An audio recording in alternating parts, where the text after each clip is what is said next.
Come here a minute. Mellow is just another word for boring.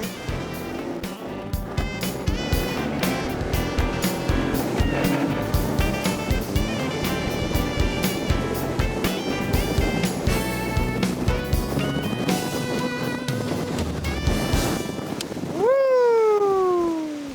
Wow. That was a lot of fun. And you can't do that in most pontoon boats. Why should you care? Because Bayliner designed the Element XR7 to give you everything a pontoon boat can give you, but with a very different hull. Bayliner designed the M hull a few years back to make a more stable platform that still rode and handled more or less like a V-bottom. It does have an M-like shape. Think of it as a cross between a V and a tri-hull, and there's a bit of cat in there too as air gets trapped in the arms of the M to help cushion wave impacts. I'm not going to try and tell you it's as smooth riding as a deep V, no way. But compared to a tri-hull or a flat-bottom boat, it really is quite smooth, and you get that big stability boost. One thing you do want to be aware of when you make a hard turn, that prop does tend to gulp just a little bit of air. No big deal, but you want to know about it. What about efficiency? It's pretty sweet in that regard. With 150 horse Mercury 4-stroke on the transom, at 4,000 RPM, we burn 6.1 gallons per hour while going 26.5 miles per hour. That's better than 4 miles to the gallon. At wide open throttle, we hit 38.7 miles per hour. How does the XR7 give you what you love in a pontoon boat? Well, for starters, the bow stays boxy up front, so you get plenty of room, enough for a couple of big lounges. You also get the 4-deck swim platform.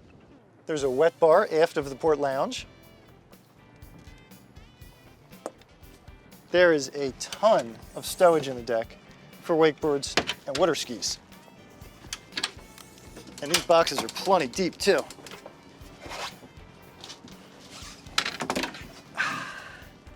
Helm and passenger seating, and 2 big aft lounges as well. I think I like this spot right here. In the stern, you get a really big swim platform with a 4-step ladder. The Helm has a pretty slick gauge cluster up here and lighted toggle switches.